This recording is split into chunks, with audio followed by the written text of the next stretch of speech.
Awesome. Welcome, everybody, to this month's Mastermind. It is December 9th. 2021 is the last Mastermind of the year. I'm really excited that all of you have decided to join us this morning. Since we have a few new faces today, I just wanted to run quickly through why in the world we're here, what is it that we're doing, and what's the benefit to you for being here. Mastermind group is really about peer mentoring. It's about all of us coming together and learning something from each other. So what we do is each of the coaches, and I'll show you all the faces, the brains behind the machine here, we will bring a topic to the table and gather as many people as we can and talk about that topic. And it's really for business leaders and business owners to collaborate on a particular topic. So we throw the topic out there. One of us facilitates kind of the conversation, but it's up to all of us to make this amazing. So there are no out of bound comments or questions. Please feel like you can freely participate here. There's no judging. We're all here to learn from each other and really just have a good time. And the benefits of showing up and being here is about that sharing of the skills. It's about networking and meeting new people that you may have never met before. And the beauty of Zoom is that we can bring people in from everywhere, all over the world, to come together and share knowledge. And of course, the accountability. What was your aha moment from today, and how can we help you take action on something that you learned today? This is the brains behind the machine. This is TLN. So if you were curious, you had no idea what Texas Leadership Network is, it's a bunch of us out there helping business owners and leaders bring people together and sharing information and sharing knowledge. So that's us in a nutshell. And I'd like to quickly go around and do introductions, and then we'll get started on today's topic, which happens to be about all the hats. Jesse, thank you for coming dressed for the occasion. It's about all the hats that we wear as business owners and leaders. All right, so let's start with Sean. Would you like to introduce yourself, sir? Sean Lockenane. I'm in Houston, Texas, business coach working with small business owners. Awesome. Troy, how about you? Good afternoon, everyone. Troy Weber, and I'm based in just north of Dallas, working with business executives and business owners. Fantastic. Bill Bolton, welcome. How about you? Thank you, Tricia. I'm Bill Bolton. I'm in north side of Dallas in Plano, and I work with small and middle market businesses. Perfect. Priya, would you introduce yourself, please? Yes, my name is Priya. I'm here in Sacramento, California. I'm a business financial coach, mainly helping business owners build a relationship with their own finances, working with small and middle-sized businesses. Excellent. Welcome. And you guys put your contact information in the chat window. It's a great way for us to connect with each other and share more knowledge even beyond the call that we're on today. Dave Eisen, how about you? Yeah, Dave Eisen. I'm calling in from very, very, very north Texas in Iowa, looking to relocate down there in a few weeks, but business coach and executive leadership trainer specializing in minority-owned or veteran-owned small businesses. Awesome. Thanks, Dave. Jesse, how about you? Well, thank you, guys. So welcome. And so my name is Jesse. My company is called Ask Us XYZ. Ready for this? I'm based out of Philadelphia. So for you Dallas fans, sorry. No, but really, so we are as a business advisory firm. We act like your own in-house board of directors for all things business. Our motto is ask us, get informed, and not sold. And thank you for having me again. I love it. Thanks, Jesse. Thanks for being here. Greg, how about you? Good morning, Greg Alt with Paramount Services. We are a consulting fractional CFO working with small and medium-sized businesses. I basically help business owners get accurate reports and financial information so that they can run their business on a regular basis. Awesome. Thanks, Greg. Dennis? Dennis Stetzel in the business of business development, small to medium-sized business. And you can see that I am somewhere in an undisclosed location, but you can see Galveston there in the background as I power through the waters of Trinity Bay. Neely Miller, how about you? Hello, everyone. My name is Neely Miller, and I'm in the health and wellness sector. I work with a lot of holistic practitioners. We use a superfood that's infused in many beverages and supplements, and I love helping people get healthy. Awesome. Welcome, Neely. I'm glad you're here with us today. Cortland, welcome. It's so great to see you. Sir, would you introduce yourself? Sure. Thank you so much. Cortland LLC of Ceutical Labs. We are a CRO, CDMFO in Dallas. And awesome. I used to work for that branded company behind Jesse. Making M&Ms. I love it. We didn't know that about you, Cortland. That's awesome. All right, Neely, you just blotted another spot on your bingo card. I saw somebody walk behind you. I'm just saying. All right, so I'm going to throw the topic out at you, old school. Some of you know what old school is. I'm actually going to use a whiteboard. I know, it's darn crazy, isn't it? The topic today is how many hats are we wearing as business owners and leaders, and how does that really affect the way we function inside of our businesses or inside of corporate, depending on where that space is. So the concept that I'm going to present today is called 3 Eyes of a Business Owner. That concept comes from a book called E-Myth Revisited. Anybody read that one? Great book written by Michael Gerber. And what he tells us in that book is that there are 3 areas. That always works really good. Old school. Are any of my markers working? Took the lids off too early. All right, you guys, this is why we don't use whiteboards anymore, right? Bear with me.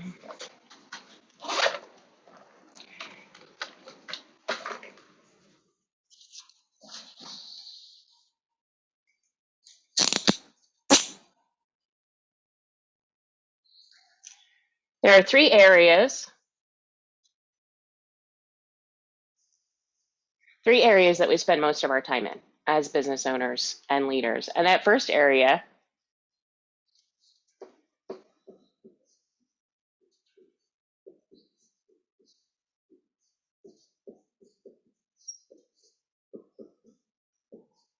not surprisingly, is the entrepreneur. I know you guys were all wondering if I was going to spell that right. I did. I practiced.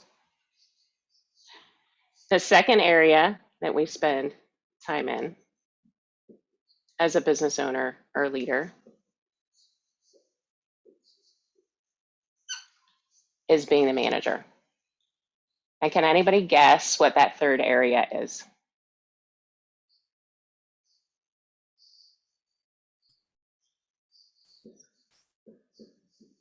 Technician.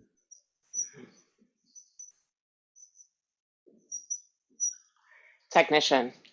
So as you think about your leadership and what you're doing in your business or even in your leadership space, what, as the entrepreneur, what is it that you're doing the most of?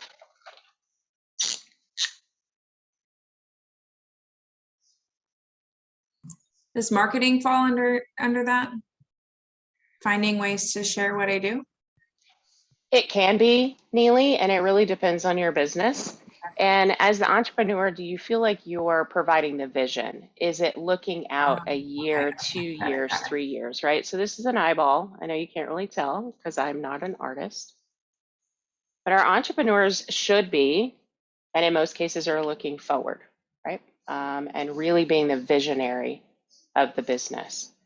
So as I look at the manager role, where do you feel like when someone's sitting in the manager space, where do you feel like they are spending most of their time? people In the probably. daily.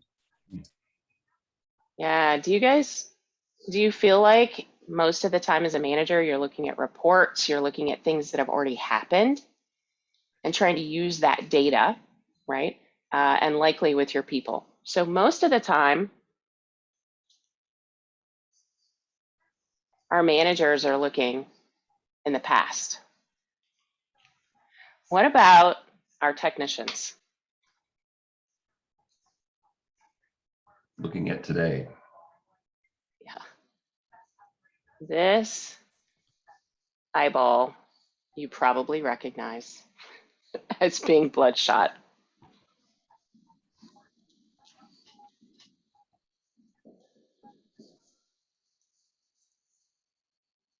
Yeah. Always looking at the here and now, right? They're answering the phones, they're putting out the fires, they're talking to clients, they're scheduling. Does some of this sound familiar, even as a business owner? We find ourselves in that technical space. So if I were to ask you yourself as a business owner, as a business leader, how much time are you spending being a technician in your business?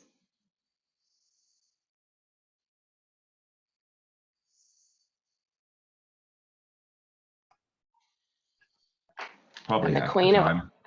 half, 50% of the time. Okay, good. Greg, anybody else have a number? I'd say 75% of the time is for me. Okay, good. Neely? I'd say about 45.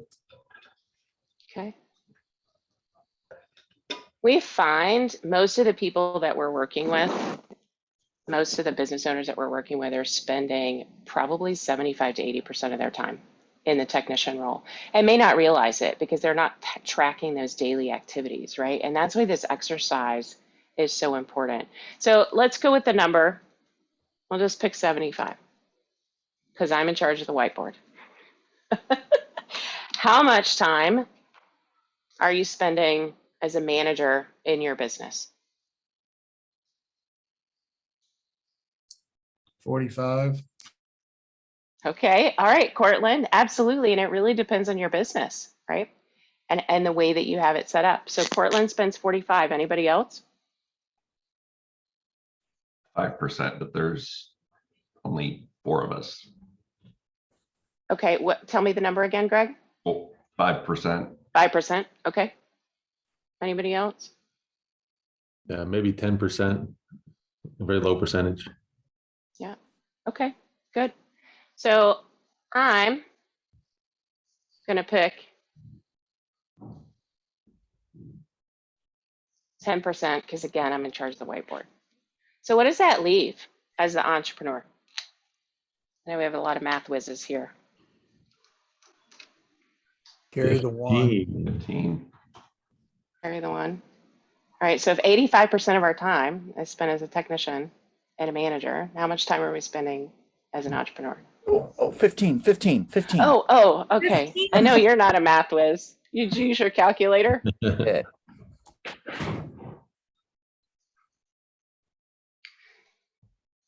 So if you're the visionary of your business, if you're the leader in your business, if you're the entrepreneur in your business, do you look at these numbers and say, maybe I should be spending my time differently? Now, some of us, many of us on the call, as a matter of fact, are technicians in our business. We are. So this number may be much higher than this number, but there are some of us who want to be the visionary in our business and we want to adjust this number to something much higher, right? If we're not focused in that space, then we're not going to make it happen. Does that make sense? So I have one more point to put all this together and then we'll have our discussion. In your space, what kind of hourly rate do you pay a technician?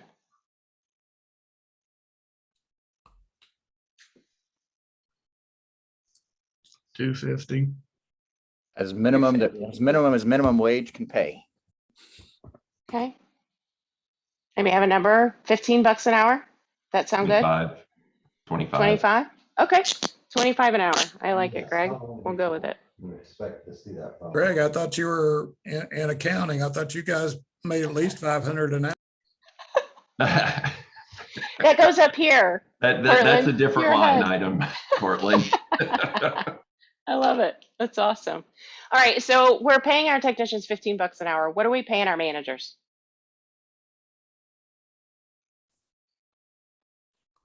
$350. Man, Cortland, I'm going to come work for you. $50 an hour? Anybody? Sure, let's do it. 50 is a good number.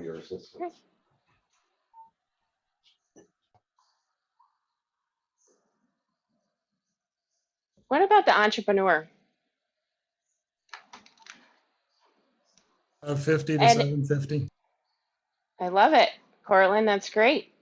So many of us, many of us find that we don't pay ourselves as the entrepreneur, right? So I'm going to ask you to think about what you would like to be paid as an entrepreneur. What does that look like? I'm too busy thinking about moving wherever the hell Cortland is. Seriously, Sean. Let's call it $100. You want to make $100 an hour? I do. Or we can go and make $750 an hour with Cortland, right? $100 an hour to infinity. It's whatever you want it to be as the entrepreneur, as the visionary. Here's what I want you to think about. If you don't want to function as the technician in your business,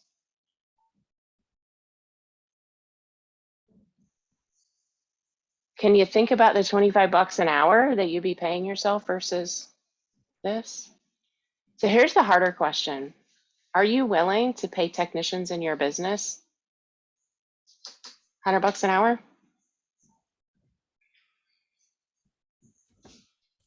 Paying more than that now. All right, Cortland, we've got to put some percentages on here just for you. We're all going to move down and start working with you. So this is the whole idea behind presenting this model, is thinking about where you spend most of your time in your business. If it's in the technician role and you're a technician in your business, like many here are you thinking about outsourcing, hiring, bringing somebody in to do the visionary things for your business? And if you are in a technician role and you don't want to be in a technician role and you want to be the visionary, what are some of the things that you're doing today that you can outsource or hire or simply stop doing? All right, who here wears all three hats? Yeah. So the question to the group is, are you focused in the right place?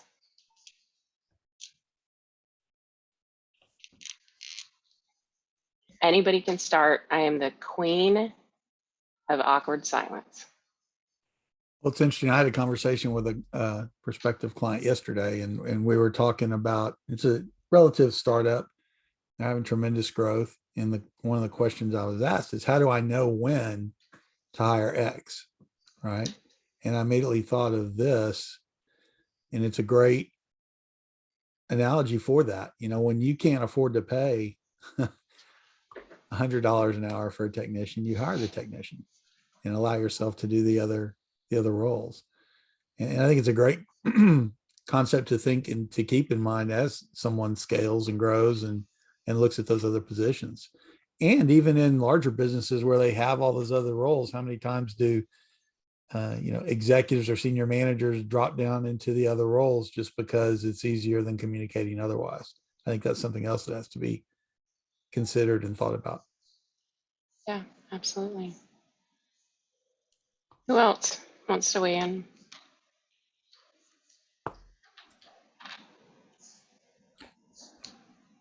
Well, I think there's this concept of buying a full-time job.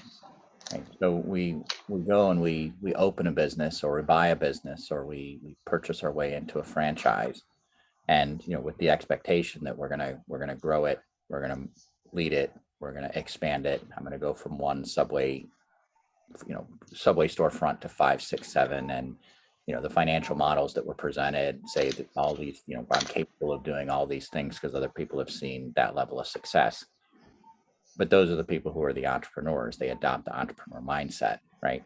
But we're so used to coming out of different environments where what we did was we actually bought a full-time job.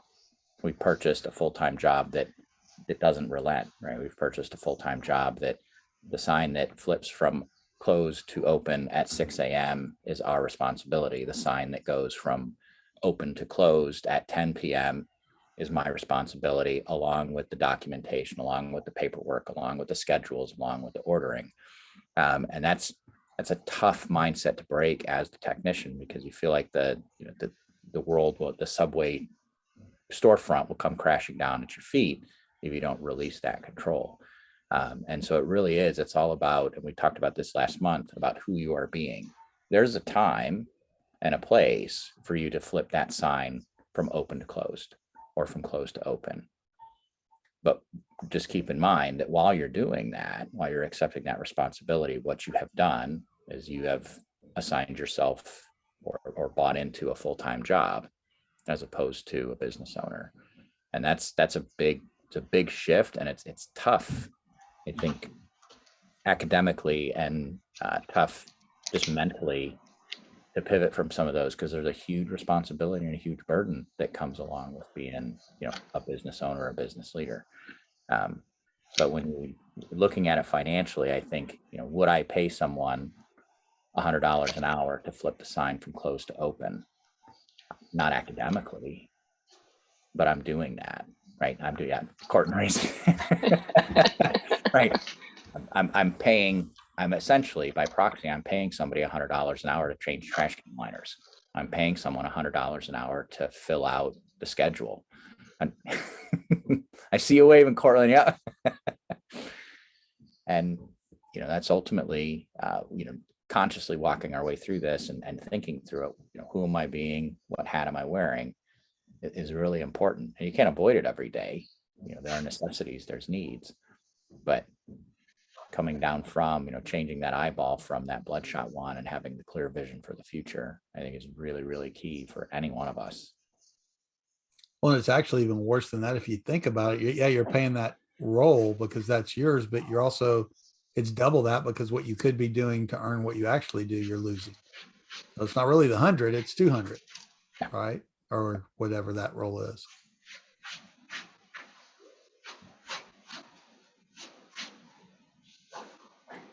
So go ahead. Yeah, go for it, Bill. I was going to say, when I think of this concept and relate it to businesses I've run and organizations I've built, or working with people that are building the organization, it's important to be reminded of this in looking at the more senior leaders of an organization, that they sometimes have to be encouraged and pushed to get out of the technician role and get into the higher risk, more rewarding entrepreneurial role. And sometimes in your organization, you have to make sure the leaders are not reverting into technician role, not leaving things the way they are, and just kind of going through the motions of, every week I do this and every month I read these reports, but they get out of their comfort zone and be the entrepreneurial leader of their function or their business, so that they are generating the value that can be generated as the entrepreneur in making decisions that change the business and change the activities of others in the business. So I think it's a great reminder that you have things you have to take care of as a technician role. Everybody does, but it's really high value and higher risk. So I guess people have to recognize that you're pushing the leaders to take some risk, to be entrepreneurial, and it's getting them out of their comfort zone. And my experience is that sometimes the business owner is not comfortable moving and pushing themselves out of that technician role into the entrepreneurial role and making tough decisions. And so that's a part of my role, is to help them recognize it is uncomfortable and be comfortable with that status, and be confident to make the entrepreneurial decisions and put more of their time and effort into the entrepreneurial role, to put that hat on more often.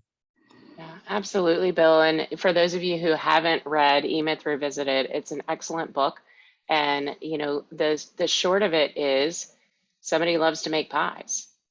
They love to make pies. They're a technician in their business. And somebody says, hey, you should make pies for a living. So they opened a business doing it. How many of us have been in a place where we were doing something that we loved, and then we decided to open a business around it or have a business around it? It puts you into a completely different ballpark. Right? All right. So how many of you are solo on your own business owners? A lot of us are, right? Yeah, most of us. You look at this and it's hard, right? You're like, well, I am who I am. I am all of these. And the idea behind presenting this is to really find the focus on where you want to spend your time.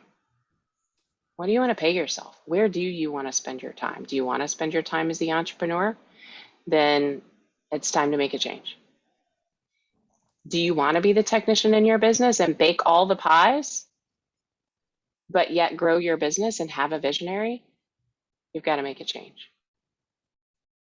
I love your point, Tricia. I'm working with a client right now that is scaling his business, and he's learning very quickly that, I'm the technician, I'm doing all these roles, but in order to scale, there's no possible way he can continue to maintain or sustain where he is right now. He has to delegate. And of course, that's another process and methodology that we teach. So it's easy to say it. It's another thing to do it properly, such that you can relinquish that control, if you will, and get out of that and allow your business to scale. So that's also a very important part. Like Dennis was talking about earlier, yeah, starting out, you run it all and you have to do it all. But at some point, if you want to grow the business, you've got to get out of some of those areas. You've got to delegate, pay other experts to do that, and it will benefit your business in the growth category. Thank you, Troy. Greg, I saw you come off of mute. And Troy, you're exactly right. As I was a solo by myself for several years. And in the last year, I've had to get 2 part-time employees, and then the co-owner of the business, my other half, has come in full-time into the business. And we're in the process of delegating out some of that technician work, and because we got to grow more, and I have the opportunities that are sitting there, just need to have the time. And that's how we fixed it, was to do it that way. Okay, thank you. Greg, have you found that it's hard to let go of that when you've been doing it for so long? You have no idea, Dennis. Trisha knows me a little bit better, so it's been rough, but it's having the confidence knowing that it'll get done right. Yeah.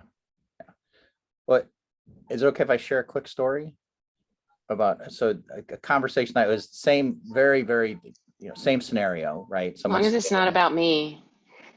Well, it could be about you. No, it was same thing, scaling and moving and moving into the different role and kind of adopting. I didn't buy a full-time job. What I bought was an entrepreneur opportunity, and off I go, and I got to release the control to other people. And the conversation that we were having was, it culminated in, I just get frustrated when they don't come up with the right answer. I get frustrated when they don't have the right answer. And he scratched my head. So, well, define for me what the right answer is.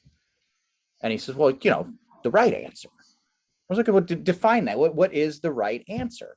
Well, it's the one that's right, the one that we've been doing all along. And I said, well, can I offer you something? The only difference between the right answer and their answer is your ego. They're the ones doing the work. You've given that up. There may be some things that you can add, but boy, if it's the person doing the work, if it's the person who's responsible and accountable for that particular task, the difference between the right answer and your answer is up here. It's your ego, and that's it. So if you're going to take that next step and move on into that progressively responsible role as the entrepreneur, ditch the ego. These guys, these gals, these people that you have entrusted and are paying the $25 an hour to make decisions, they want to do it right. So, you know, at some point, I know that's really, really hard. You know, the guy with the boat background, you know, talking about ditching the ego. It's a little bit hard for me, but it is important, right? And really recognizing the difference between the right answer and your answer may have more to do with your own internal inhibitions than the other person's ability to actually do the job and maybe do it a little bit better and have some insight that you may not have considered. And it's tough.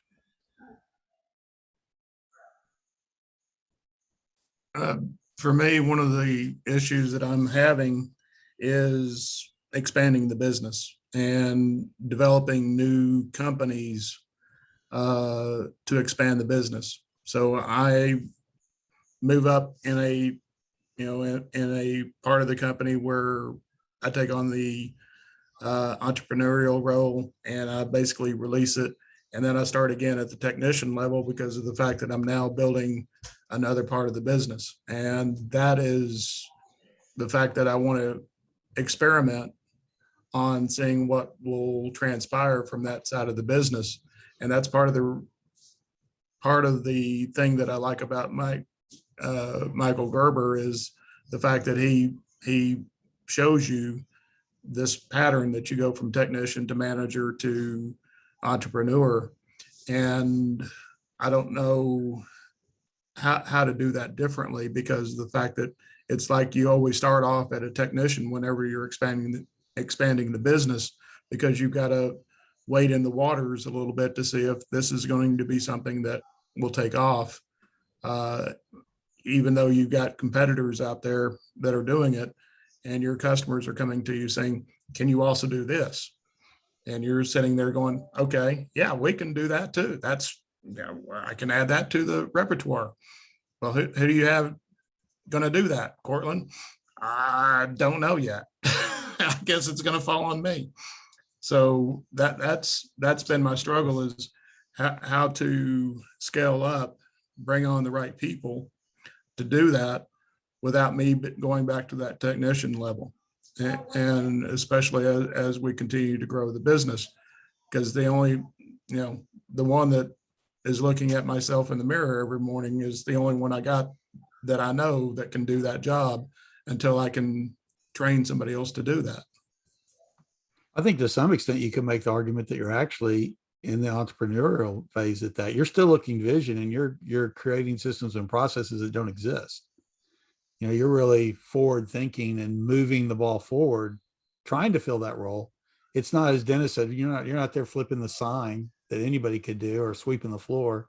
You're really way ahead of the curve. I think of like right now, Elon Musk is living in a small home on the property of SpaceX because he's trying to envision that on the surface of Mars.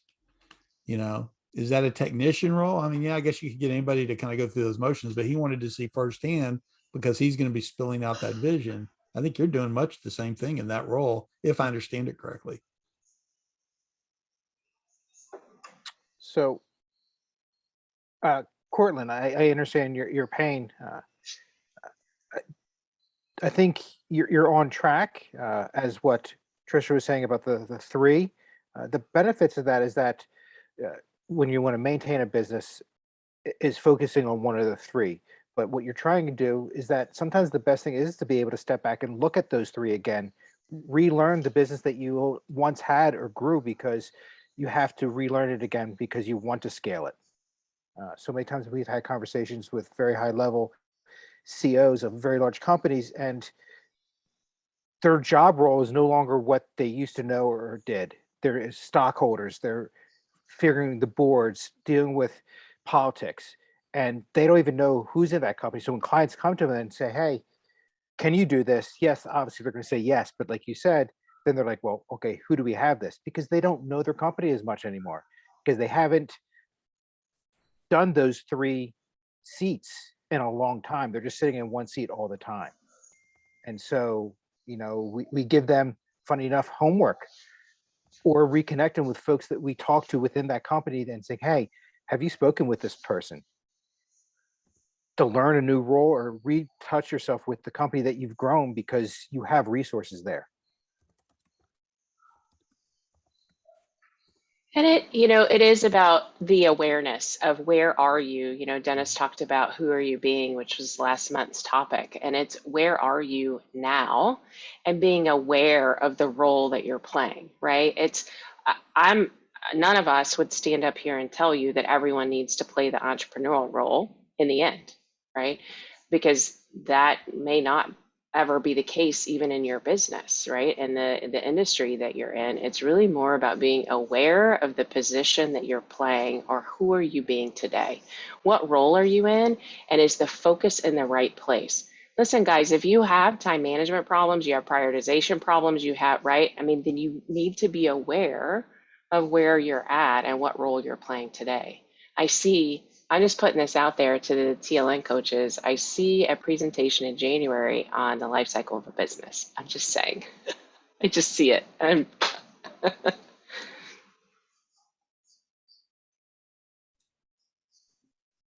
I add something? Absolutely, Priya, go ahead.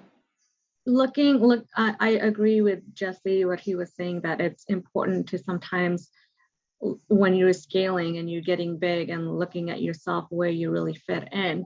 Sometimes I think entrepreneurs also forget their skill sets that they bring in. Everyone starts their business with a passion, and then the business itself requires so much more, and the stress of it. And sometimes trying to be that entrepreneur, they forget the strong skills they brought in.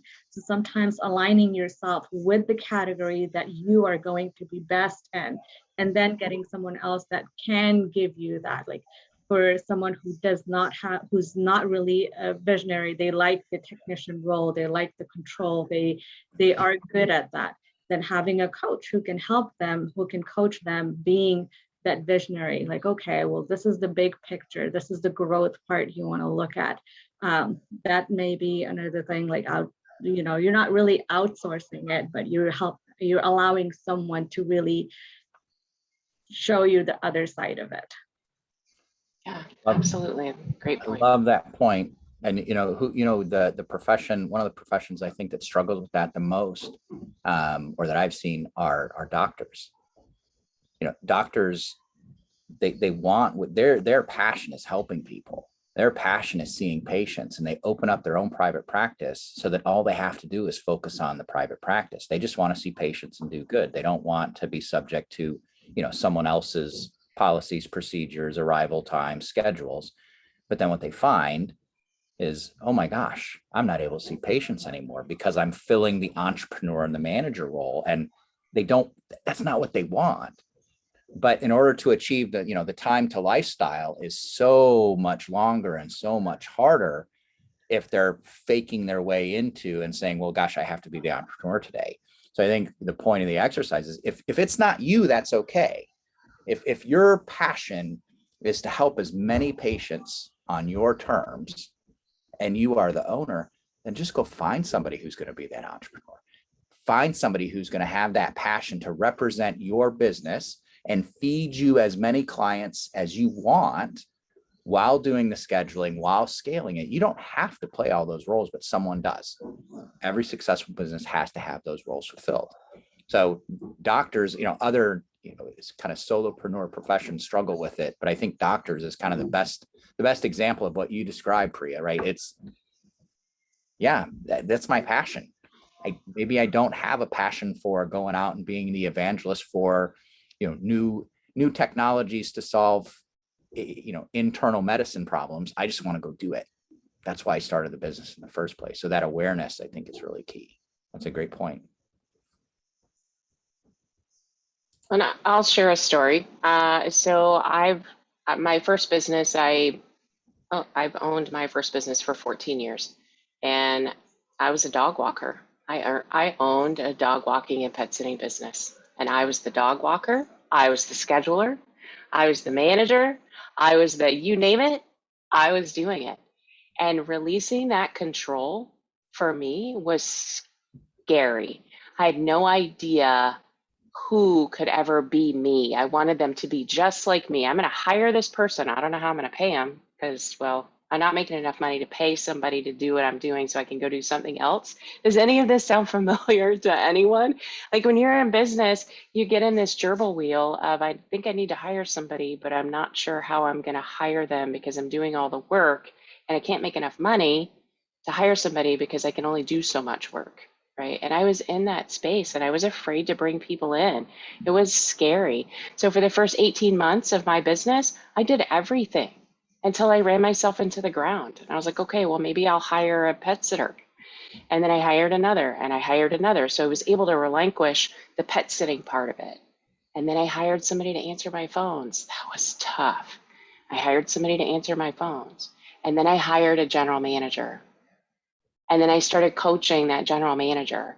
And I want all of you to know, not bragging because I had no idea this was going to happen, but I became franchisee of the year last year because I was willing to let go and let other people step up and do things they're amazing at in that business.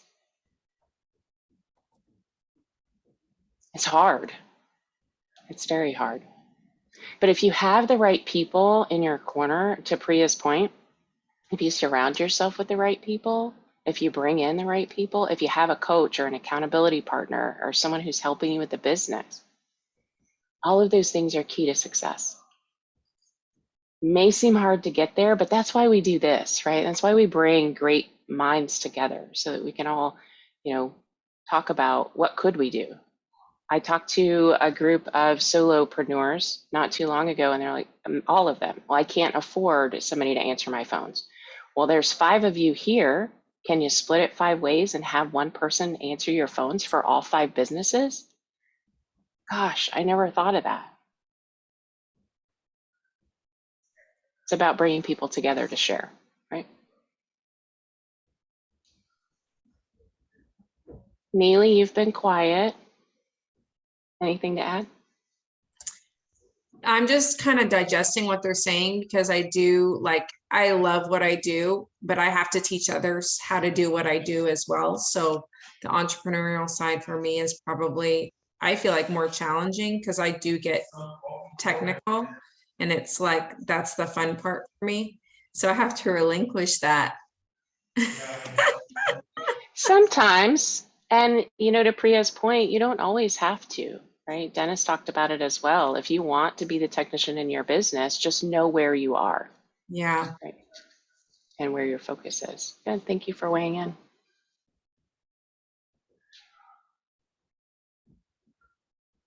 Anybody else have thoughts?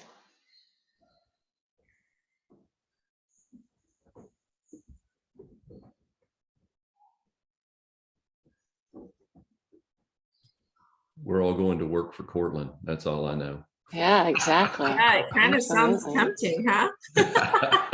Like $750. Not if he learns not to scale, he won't be able to. Look at the company you just put together, Cortland. You didn't even have to recruit, man. Look at that. Little did you know when you started coming to Mastermind a few months ago, Cortland, that you have a whole team of people willing to work for you. Awesome. Many of us would be willing to work for half of the salaries you quoted. I was going to say, just show me where you got your PhDs from, and I'm willing to review your CV. I love it. Does anybody have a story or something that they want to share with the group on how you got yourself to the other side of something that was tough in your business? Whether it was, I know Neely, you brought up marketing a minute ago. I think we all as business owners, minus Jesse, maybe, struggle in that space. I mean, unless it's something that you do or you're great at, I think we struggle in that space. Does anybody have, doesn't have to be about marketing, but a story that you had a struggle and you overcame it? Say personally, my biggest issue is marketing because I'm a DEA Schedule I firm, which means I can't market to anybody other than people that are in this business. And it makes it extremely difficult because you don't know who all's in this business. And you can't put anything out on LinkedIn or anywhere else to quote unquote advertise the business. And that makes life extremely difficult on our side. always looking for ideas. Yeah, so Cortland, do you have competitors in your space? Absolutely. In Texas, no. In the US, absolutely. We talk a lot about stalking, investigating our competitors, right? What are our competitors doing and how are they doing X, whatever that is, in your case, marketing? And really digging into how are your competitors marketing? And is there something in that space, if you will, that you could adopt in your business? Probably the biggest marketing opportunities for us is the in-person conventions. And, over the last 2 years, unfortunately, those kind of went away. So trying to do the online Zoom meetings like this to do marketing is basically where I am right now until we go back into full opportunities for on-site conventions again. And that this has been more beneficial to me than the on-site conventions. I mean, it's strange, but it's a very different environment, and it makes the opportunities very closely knit because of the fact that for me, I'm speaking directly to the folks that are in my space for a change rather than going to a convention where you got 3,500 people and you're only able to see maybe 18 of those as potential clients, and you visit with 200 or 300. Yeah, that's great. Thank you for sharing.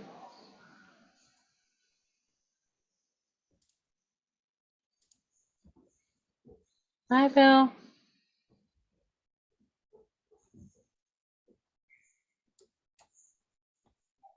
Y'all are a quiet bunch today. So again, I feel Cortland's pain.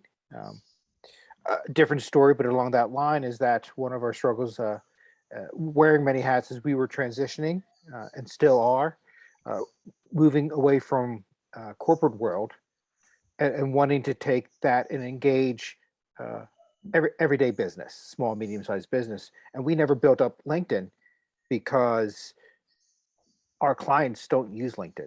That's not a thing in their world. That's not who and what they are. And so when I would connect with people, they're like, well, are you on LinkedIn? I don't see you on LinkedIn. And I'm like, well, one, we're not big social people. We prefer quality over quantity. And two, the folks we work with, their companies may be on LinkedIn, but they're not on LinkedIn. And so what do you do? And so it was an uphill struggle, and still is, because we don't want to spend thousands of hours in social media, but slowly but surely, we just started getting on LinkedIn. Now, unfortunately, Cortland said he can't because I guess his market, but we did. So you hop on Zoom calls and engage with people, and you just kind of create a little bit of presence, and it's something. So that was a challenge. It still is a challenge. I think we always have challenges. We reassess constantly, but I do understand the frustration that could be, because you have maybe a fantastic product and business, but if you can't get a hold of folks or they're not listening to get to you, what do you do? And so we just always have an outlook that when given lemons, make lemonade. And that's truly how we run a business and try to think and advise. So I hope that helps anyone. Yeah, that's great, Jesse. Thank you for sharing. Portland, do you do events outside of the events when you go to the trade shows? Typically not, because of the fact that the additional outlay of money for the additional opportunities outside of that, because of the fact that we're so restricted by that event, that it doesn't make financial sense. So in other words, if we do an event outside the event, it's usually 75 to 100K. And that makes it almost impossible for us to even consider. All right.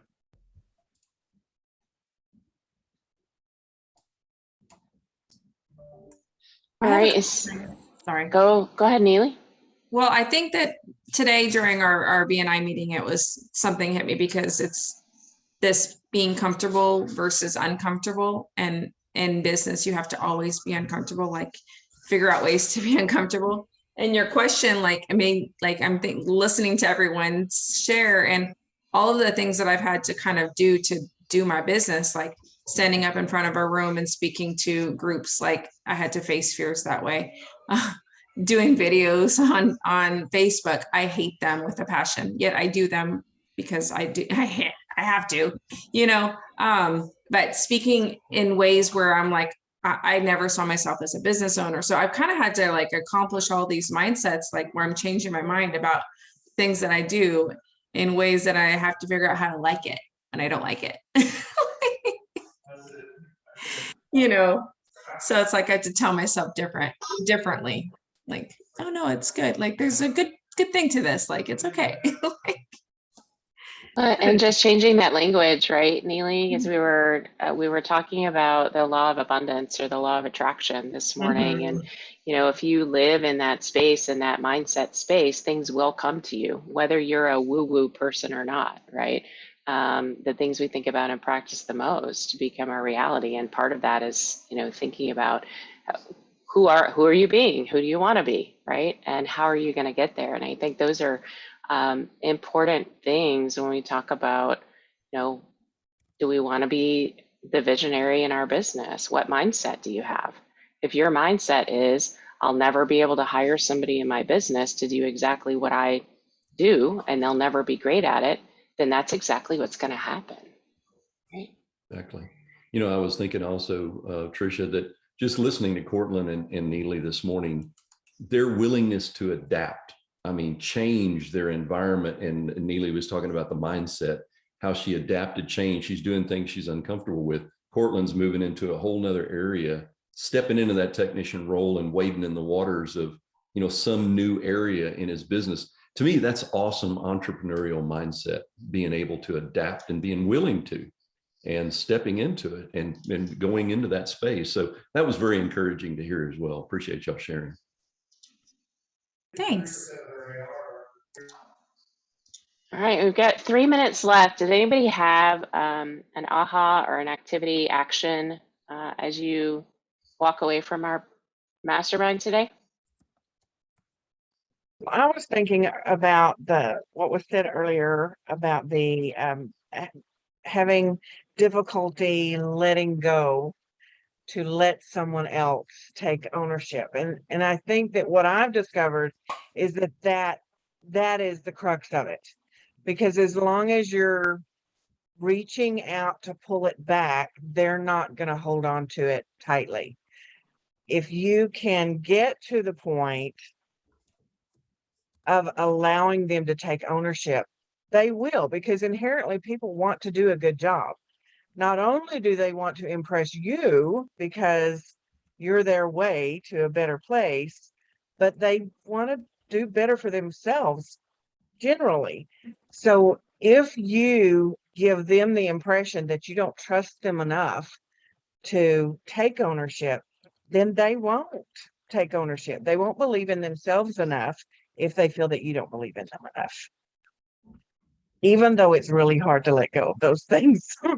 Yes, thank you for sharing that, Marcia. And I've adopted a mindset, and I share this with people that I talk with, particularly about this subject, is instead of thinking about the control that you're releasing, think about it in the value that you're giving to the person that you're bringing in, the value to them, and allowing them to be their best selves. Will they ever be able to prove that they can be their best selves if you don't relinquish that control and make it more about them and the opportunity that they have in front of them than about you? Thank you, Marcia. That was great. All right, we're like 45 seconds from ending. I have a quote that I'm going to leave you guys with, and it's a Brian Tracy quote. And he says, "You cannot control what happens to you, but you can control your attitude toward what happens to you. And in that, you will be mastering change rather than allowing it to master you." I thank all of you for being here today. I hope everybody took something away, and our next mastermind will be the second Thursday of January. I hope that all of you will join us then. Have a happy holiday. We'll see you in January. Thank you, Trisha. Thanks, Yeah. everyone. Thanks, Thank Trisha. you, Appreciate it. Trisha. Nice meeting you Thank you. guys. Have a good one. Nice meeting you. Bye-bye. Very great to see you.